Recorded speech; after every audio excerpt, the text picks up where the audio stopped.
हिमाचल प्रदेश की ठंड में अब सियासत की गर्मी बढ़ गई। चुनावों की घोषणा हो चुकी है और हर पार्टी अपना जोर लगा रही है। सबसे बड़ी बात है कि हिमाचल में लगातार एक बार बीजेपी और दूसरी बार कांग्रेस, इस तरह का रिवाज रहा है, लेकिन इस बार तीसरी पार्टी भी है और बीजेपी कह रही है कि हम डबल इंजन के साथ जो है दूसरी बार फिर सरकार बनाएंगे। हमारे साथ वरिष्ठ नेता हैं, कैबिनेट मिनिस्टर हैं सुरेश भारद्वाज। सुरेश जी, काफ़ी सारी जो चीज़ें आपने देखी हैं हिमाचल में अब बदलती रही हैं। इस बार दावा हो रहा है डबल इंजन की सरकार है तो दोबारा से पार्टी होगी। क्या उस रिवाज को बदलेंगे, एक बार बीजेपी एक बार कांग्रेस? निश्चित रूप से देखिए, हिमाचल प्रदेश जब से बना तब यहाँ पर कांग्रेस ही हुआ करती थी। हिमाचल प्रदेश पूर्ण राज्य भी बना तब भी कांग्रेस आई, लेकिन उसके एकदम बाद 1970 में चुनाव हुआ तो जनता पार्टी आई इमरजेंसी के बाद। लेकिन 1990 के बाद जो है वो लगातार हिमाचल प्रदेश में 5 साल में एक पार्टी, 5 साल में दूसरी पार्टी आती रही है, भारतीय जनता पार्टी और कांग्रेस के बीच में। वोट शेयर दोनों को लगभग बराबर है। कुछ वोट जो न्यूट्रल वोट जिसे कह सकते हैं, उससे ही कुछ प्रतिशत इधर से उधर हो जाए तो सरकार बदल जाती है। लेकिन इस बार जो पुरानी परंपराएं थी वो बदल रही हैं। 2017 में ही जब सरकार बनी तो प्रदेश में एक बिल्कुल नया नेतृत्व जो है आया, चाहे वो कांग्रेस है चाहे भारतीय जनता पार्टी है, दोनों तरफ हुई। और इसलिए बहुत सारे रिवाज भी बदल गए। उस वक्त पहला निर्णय होता था कि जो पिछली सरकार आई है उसके सरकार के खिलाफ कोई विजिलेंस इंक्वायरी कर दी जाए, उनके पिछले निर्णयों को जो है वो बदल दिया जाए, उनकी समीक्षा कर ली जाए। इस तरह के काम जो है वो चलते रहते हैं। लेकिन 2017 में पहली बार पहला जो निर्णय किया गया वो हिमाचल प्रदेश के जो बुज़ुर्ग हैं, जिन्हें कांग्रेस के इसमें 80 साल से अधिक आयु वालों को पेंशन दी जाती थी, वो घटा करके 70 वर्ष कर दी गई और अब वो 60 वर्ष कर दी गई है। और इसी प्रकार से जो आम सामाजिक सरोकार के जो निर्णय थे उन पर काम प्रारंभ हुआ और उसके इमीडिएट बाद जनमंच नाम से कार्यक्रम प्रारंभ किया गया कि आम जनता की समस्याओं को उनके घर द्वार पर जाकर के जो है वो सुना जाए। हर ज़िले में के एक विधानसभा क्षेत्र में में जो है वो हर महीने एक जनमंच होता है, उसमें मंत्री जाकर के जो है स्वयं प्रेजाइड करते हैं और सारा डिस्ट्रिक्ट एडमिनिस्ट्रेशन वहाँ होता है और व्यक्ति की जो छोटी छोटी मांगें हैं वो पूरी होती हैं। बहुत सारे लोग हैं जिनको फ्लाईओवर की आवश्यकता नहीं है, जिनको जो है वो बड़ी सड़कें बने, बड़ी गाड़ियाँ बने, उनसे कोई लेना देना नहीं, क्योंकि उनको तो अपने बच्चे को जो है नौकरी दिलानी है, उसके लिए सर्टिफिकेट चाहिए। किसी को अपने घर में ज़मीन का जायदाद के कागज़ चाहिए, वो पटवारी से मिलते नहीं हैं, तो उसके लिए जो है वो उसकी वो समस्या रहती है, चक्कर मारता रहता है, उसका काम नहीं होता है। ऐसी सारी समस्याओं का समाधान जनमंच के द्वारा हुआ। तो इस प्रकार के जब आम जनता से जुड़ाव वाले कार्य प्रारंभ हुए और जो विकास के काम थे उसके कारण जो है वो आज स्थिति ऐसी है कि हिमाचल प्रदेश में कोविड के काल में भी स्वास्थ्य के क्षेत्र में बहुत उछाल आया है। एम्स जैसा यहाँ पर जो है वो बड़ा इंस्टीट्यूट आ गया, पीजीआई का सैटेलाइट सेंटर यहाँ पर खुल गया, यहाँ पर साथ साथ मेडिकल कॉलेज हो गए हैं, यहाँ पर अनेक जो हैं वो हॉस्पिटल जो है वो अपग्रेड हो गए हैं। अब तो डॉक्टर्स जो है वो हमारे पास सरप्लस होने प्रारंभ हो गए हैं। तो बाकी क्षेत्रों में भी इसी प्रकार से जो है वो काम होता रहा है, चाहे 4 लेन का काम हो, अटल टनल का काम हो, जो दुनिया की हिंदुस्तान की सैन्य व्यवस्था के लिए भी और हमारे ज़िला लाहौल स्पीति को जोड़ने के लिए भी एक बहुत बड़ा मील का पत्थर साबित हुआ। ये नरेंद्र मोदी जी की कृपा से हुआ है। बल्क ड्रग पार्क है, मेडिकल डिवाइस पार्क है, ये रोज़गार सृजन के जो है वो बहुत महत्वपूर्ण जो है वो हमारे इंडस्ट्री जो है वो केंद्रीय सरकार ने हिमाचल प्रदेश को दी है।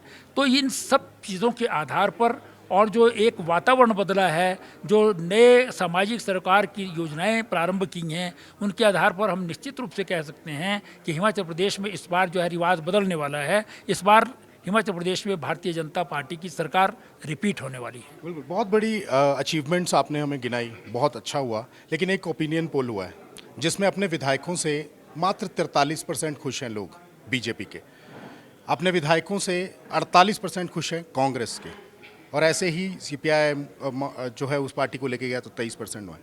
तो इतना विधायकों से नाखुश क्यों है? मतलब कांग्रेस के विधायकों से ज़्यादा खुश हैं? अभी ओपिनियन पोल है कल का। देखिए, कांग्रेस के विधायकों को अपोजिशन में रहते हुए कोई काम नहीं करना होता था, सिर्फ अपने जो है वो घूमना फिरना है या मांग करनी है। हिमाचल प्रदेश उन राज्यों में से है जहाँ पर एक साधारण गांव का व्यक्ति सीधा सेक्रेटेरिएट में मुख्यमंत्री तक पहुँच सकता है। विधायक तो कोई बहुत बड़ी चीज़ ही नहीं है, उनकी मंत्री तक, मुख्यमंत्री तक कहीं पर भी जो है वो आ जा सकता है, जो बाकी प्रदेशों में संभव नहीं होता है। तो इसलिए सीधी अपनी जो है वो एक इंडिविजुअल बात है, इंडिविजुअल काम है। आप 100% नहीं कर सकते। सबसे बड़ा काम यहाँ पर ट्रांसफर्स का रहता है। ट्रांसफ़र एक की होगी, दूसरा आदमी हिलेगा तो एक नाराज़ होगा, एक खुश होगा। इसलिए उसके लिए सिस्टम होना चाहिए ना। देखिए उसके लिए सिस्टम है। नहीं, बीजेपी कहती है कि हम बायस। देखिए एक मैं आपको, क्योंकि बाहर से आए हैं आप, इसलिए मैं आप यहाँ की स्थिति बता रहा हूँ कि ये क्या कारण हो सकता है। क्योंकि आपका क्वेश्चनिंग सर्वे का अलग तरीका होता है, आपने किस ढंग से किया है वो आप को मालूम होगा इस सर्वे के बारे में। लेकिन सर्वे में ये भी आया है कि जो आपके मुख्यमंत्री हैं वो सबसे ज़्यादा उनको लोग चाह रहे हैं बाकी सब लीडर्स से, लेकिन उसमें यह है कि विधायक को नहीं चाह रहे। हाँ तो विधायक बदल, अगर जो है वो पार्टी को लगेगा कि विधायक जो है वो ठीक काम नहीं किया है तो पार्टी बदल देती है उनको। ये नॉर्मल तरीका है पार्टी का। चलिए, तो अभी जो कल हमने यहाँ पर बातचीत की, कुछ युवा थे, आज इस बार 2 लाख के करीब युवा जुड़ेंगे और जो वोट करेंगे, तो वो कह रहे थे कि सबसे बड़ा मुद्दा जो है ना अनएम्प्लॉयमेंट है हमारे लिए।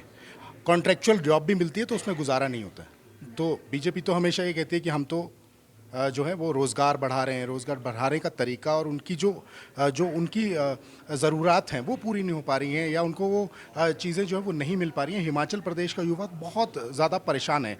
हालांकि वो कह रहे हैं कि बीजेपी अच्छी पार्टी है, हमारे पास और कोई चॉइस नहीं है, लेकिन ये हमारी सबसे बड़ी समस्या है। दूसरा, कर्मचारी अभी आपसे उम्मीद कर रहे हैं ओपीएस की। आपने कहा कि जल्दी होगा और बीजेपी देगी, पर इतना देर क्यों? दे देना चाहिए बीजेपी को। देखिए मुझे लगता है कि ओपीएस, क्योंकि आप दिल्ली से आए हैं इसलिए बहुत ज़्यादा वहाँ पर ये चर्चा नहीं होती है, इसलिए समझ में नहीं है। ये ओपीएस हिमाचल का मुद्दा नहीं है, ये सारे देश भर का मुद्दा है। हिमाचल प्रदेश तो एक बहुत छोटी स्टेट है, 70 लाख की स्टेट है, और यहाँ के जो आर्थिक संसाधन हैं वो इतने नहीं हैं जितने कि बाकी प्रदेशों के होंगे। पूरे देश भर में जब ये नीति लागू हुई, जब ये पूरे देश में इसके उलट नीति हो जाएगी, ओपीएस की नीति हो जाएगी, तो हिमाचल प्रदेश भी उनमें से एक होगा। अभी तक हिमाचल प्रदेश में जो है कांग्रेस के नेता भूपेश बघेल यहाँ के प्रभारी हैं। छत्तीसगढ़ में वो अपने यहाँ नहीं दे पाए ना, राजस्थान में नहीं दे पाए हैं, झारखंड में नहीं दे पाए हैं, केंद्र सरकार नहीं दे रही है। हम यहाँ पर जो है वो भारतीय जनता पार्टी ही दे सकती है। ये इसलिए कि ये बिना केंद्र की सहमति और केंद्र के सहयोग के बगैर नहीं हो सकेगा। केंद्र और प्रदेश सब मिलकर के जो है तय करेंगे कि पेंशन के बारे में सारे देश की नीति क्या होनी चाहिए, तभी ये संभव होगा। हिमाचल प्रदेश एक छोटा सा प्रदेश जो है वो इसको अपने आप में लागू करने में समर्थन ही है। इसलिए कांग्रेस की जो घोषणाएं हैं वो कोरी घोषणाएं मात्र हैं, जुमले मात्र हैं। इसीलिए लोग आपसे उम्मीद कर रहे हैं ना। निश्चित रूप से हिमाचल प्रदेश के हर सेक्शन का जो एम्प्लॉई है उन सबकी समस्याओं का समाधान हिमाचल प्रदेश में भारतीय जनता पार्टी ने किया है। चाहे वो विश्वविद्यालय का अध्यापक हो, कॉलेज का अध्यापक हो, चाहे वो हमारा छोटा कर्मचारी जो है वो गांव में जो काम करने वाला जल रक्षक है या वाटर कैरियर है, उन तक हर एक वर्ग की समस्याओं का समाधान भारतीय जनता पार्टी ने किया है। पीटीए, पैट, पैरा ऐसे टीचर्स हैं, एलटी, संस्कृत टीचर्स, सबकी समस्याओं का समाधान जो है वो भारतीय जनता पार्टी ने किया है। जो हमारी चादर है उतने ही तो पैर पसारे जा सकेंगे, उससे ज़्यादा आप पसारेंगे तो आप बैंकक्रप्ट हो जाएंगे, तो कैसे संभव होगा। हम श्रीलंका की जैसी स्थिति जो है वो उत्पन्न हो जाए यहाँ पर, क्या कोई चाहेगा इस बात को। इसलिए निश्चित रूप से केंद्र सरकार क्योंकि भारतीय जनता पार्टी की है और भारतीय जनता पार्टी हिमाचल प्रदेश में सरकार में है, आगे भी आएगी, तो केंद्र सरकार से मिलकर के हम उसको लागू करने की स्थिति में हो सकते हैं कभी भी। लेकिन कांग्रेस की कभी स्थिति नहीं होगी क्योंकि वो केंद्र में कभी नहीं आएंगे और प्रदेश में भी वो नहीं आएंगे। नहीं, उनकी तो बात ही नहीं करनी चाहिए, वो कहीं है नहीं ना। तो अभी है तो बीजेपी है, राज्य में भी है, केंद्र में भी।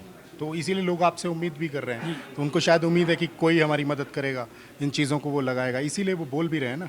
लेकिन दूसरी बात जो मैंने आपसे सवाल पूछा था कि अनएम्प्लॉयमेंट को लेकर युवा थोड़े से जो है काफ़ी मतलब परेशान है, जैसे कि उन्होंने कहा कि हाँ बीजेपी एक पसंद की पार्टी है, लेकिन ये मुद्दे एक महंगाई पर वो लोग बोलना शुरू किया उन्होंने, क्योंकि कॉन्ट्रैक्चुअल जो है उनको बहुत कम पैसे मिलते हैं कि वो अपना गुजारा भी बाहर से आके नहीं कर सकते हिमाचल के क्षेत्र में जो है, शिमला पहुंच के या किसी और क्षेत्र में। कंट्रेक्चुअल, देखिए कंट्रेक्चुअल सारे हिंदुस्तान जो सरकारी क्षेत्र, ऐसा है रोजगार, सरकारी नौकरियां एक सीमित हैं, रोजगार के अवसर जो है वो प्राइवेट सेक्टर में ही ज़्यादा होते हैं, इंडस्ट्रियलाइजेशन हो उसमें ही होगा। हिमाचल प्रदेश जो है वो ऐतिहासिक कारणों से छोटी छोटी रियासतों से मिलकर के बना हुआ प्रदेश है, पहाड़ी प्रदेश है। शुरू में यहाँ पर पढ़ाई भी नहीं होती थी, 4.8 साक्षरता दर थी जो अब बढ़कर के 100% हो गई है। इसलिए अब जो है वो नौकरी चाहने वाले भी ज़्यादा हो गए हैं और ज़्यादातर वाइट कॉलर जॉब वाले हैं। इंडस्ट्रियलाइजेशन हिमाचल प्रदेश में हुआ तो अटल जी की इंडस्ट्रियल पैकेज देने के बाद 2003 के बाद हुआ यहाँ पर। अब होगा तो वो नरेंद्र मोदी जी द्वारा जो बर्क डक पार्क दिया गया है, मेडिकल डिवाइस पार्क दिया गया है, और हमारा जो है वो टूरिज़्म का क्षेत्र जो है वो बढ़ रहा है, उसमें जो है नौकरियों का सृजन होगा। वो भारतीय जनता पार्टी के कार्यकाल में 5 साल का भी अगर आप कंपैरिजन करेंगे कांग्रेस के मुकाबले पर तो बहुत ज़्यादा मिला है। लेकिन जितने अनुपात में लोग नौकरियाँ चाहते हैं उस अनुपात में भारतीय जनता पार्टी आज जो है वो नई नई योजनाएं बना सकती है। उन योजनाओं के कार्यान्वयन के बाद जो है उसमें स्कोप कितना होगा उसके आधार पर जो है नौकरियों का आकलन किया जा सकेगा। मैं समझता हूँ कि वो केंद्रीय सरकार की मदद से डबल इंजन की सरकार में ही संभव हो सकता है, और वो तभी होगा अगर हिमाचल में भी भारतीय जनता पार्टी की सरकार हो, केंद्र में भी भारतीय जनता पार्टी की सरकार हो। वही बेरोजगारी की समस्या का समाधान खोज सकती है। अरविंद केजरीवाल अपने आप को एक बड़ा विपक्ष दिखाने की कोशिश कर रहे हैं और सत्ता की तरफ बढ़ने की बातें वो करते हैं। इस बार उनकी पार्टी भी मैदान में है, क्या कहेंगे उस पार्टी को? देखिए अरविंद केजरीवाल जो है वो अपने आप को राष्ट्रीय पार्टी बनवाना चाहते हैं। अभी तक वो राष्ट्रीय पार्टी नहीं है, इसलिए सब जगह वो अपने अपने कैंडिडेट खड़े करके कुछ ना कुछ परसेंट मिल जाएगा तो वो राष्ट्रीय पार्टी बन जाएंगे। लेकिन हिमाचल प्रदेश में आज की स्थिति में जो है वो कहीं नहीं है। शुरू में उन्होंने कुछ कोशिश की थी, लेकिन उनकी कोशिश के साथ साथ उन्होंने, उनके समर्थकों ने धर्मशाला, नूरपुर इत्यादि में जो बॉर्डर एरियाज़ हैं वहाँ पर खालिस्तान के नारे लगाना और पोस्टर लगाना प्रारंभ कर दिया। उसके बाद पंजाब, क्योंकि हिमाचल के साथ लगता हुआ क्षेत्र है, वहाँ पर जो है मूसेवाला वगैरह के जिस प्रकार से हत्या हुई, और उसके बाद एक चुनाव में जो हंसराज हंस की सीट थी, हंसराज ने अपने मान साहब की जो मुख्यमंत्री हैं उससे भी वो हार गए, तो उसका असर हिमाचल प्रदेश में पड़ता है। और उसके बाद हिमाचल प्रदेश में उनकी जो एक मुहिम उन्होंने खड़ी करने की कोशिश की थी वो बंद हो गई। उनके यहाँ के जो प्रभारी थे वो जेल में बंद हो गए, दूसरे प्रभारी के खिलाफ जो है वो ईडी के केस हो गए। अब कोई नया प्रभारी जो है उन्होंने नया व्यक्ति लगा यहाँ पर रखा है, पर हमको मालूम नहीं है कि हिमाचल प्रदेश में वो कुछ कर पाएंगे। ऐसे ही बोला जाता था दिल्ली में भी, और फिर पंजाब में उन्होंने तो सिमट गई बीजेपी पूरे तरीके से। पंजाब में बहुत सारा उनके खिलाफ भी हुआ, लेकिन इस बार जो उन्होंने जीत दर्ज की, बिल्कुल बॉर्डर है और उस तरफ से वो घुसने की कोशिश भी करेंगे। और वो कहते हैं कि आप जो मर्जी ओपिनियन पे दिखाएं या जो मर्जी बातें करें, हम तो सरप्राइज़ देने के लिए हमेशा तैयार रहते हैं। नहीं, देखिए अगर सरप्राइज़ देना चाहते हैं तो उसमें तो कोई रोक नहीं सकता ना उनको। तो आप किसको मानते हैं, कौन कंपटीशन में होगा? कांग्रेस कंपटीशन में है, आज की तारीख में आप कहीं नहीं है। कांग्रेस को मानते हैं आप कंपटीशन देगी? देखिए कांग्रेस का अपना वोट बैंक तो है यहाँ पर, अनेक वर्षों तक वो राज करती रही है यहाँ पर, तो इसलिए वो एक रिकॉग्नाइज्ड पार्टी है, उनका बेस है। लेकिन वो बेस बहुत इरोड हो गया है, नेतृत्व तो उनका समाप्त हो गया है। केंद्रीय स्तर पर उनके पास कोई नेतृत्व नहीं है, और प्रदेश में भी राजा वीरभद्र सिंह जी के स्वर्गवास होने के बाद जो है वो कांग्रेस पूरी तरह से बिखर गई है। उनके हम विधानसभा में भी उनको देखते हैं, विधानसभा में नेता विपक्ष जो हैं वो किसी बात पर वॉकआउट करते हैं तो पीछे के लोग जो हैं खड़े नहीं होते हैं। अगर पीछे के लोग कभी खड़े हो जाते हैं, विपक्ष के नेता बैठे रहते हैं, तो इसलिए बाहर भी उनका इस तरह का बिखराव है। तो और वैसे ही बहुत कमज़ोर नेतृत्व विहीन हो गई है। किसी मुद्दे पर वो पूरे 5 साल जो है ना विधानसभा के बाहर जो है वो कोई एक जनता को जो है वो लामबंद कर सके हैं। तो इसलिए वो एक बहुत कमज़ोर किस्म का विपक्ष रहा है और अभी भी वो कमज़ोर ही रहेगा। भारतीय जनता पार्टी जीत दर्ज करेगी। ये बड़ी सुबुद्ध जनता है, हिमाचल की पढ़ी लिखी जनता है। आपको लगता है कितने परसेंटेज आप मान रहे हैं या कितनी सीटें आप दावा करते हैं कि आप जीत लेंगे इस बार? देखिए, भारतीय जनता पार्टी सतत जो है वो काम करती रहती है। हमारा वोट जो है वो लगातार बढ़ता रहता है। हमारे संगठन में बूथ लेवल तक नहीं, अब बूथ से नीचे पन्ना जो वोटर लिस्ट का एक पेज होता है उस लेवल तक जो है वो पहुंच गया है। तो इस आधार पर हम ये कह सकते हैं कि इस बार भारतीय जनता पार्टी 50 पार हो। बहुत बड़ी बात है। और सुरेश भारद्वाज हैं, बड़े लीडर हैं इस राज्य के, हिमाचल प्रदेश के। उनका दावा है कि 50 प्लस जो है वो सीटें ले जाएंगे। कांग्रेस भी एक दावा कर रही है।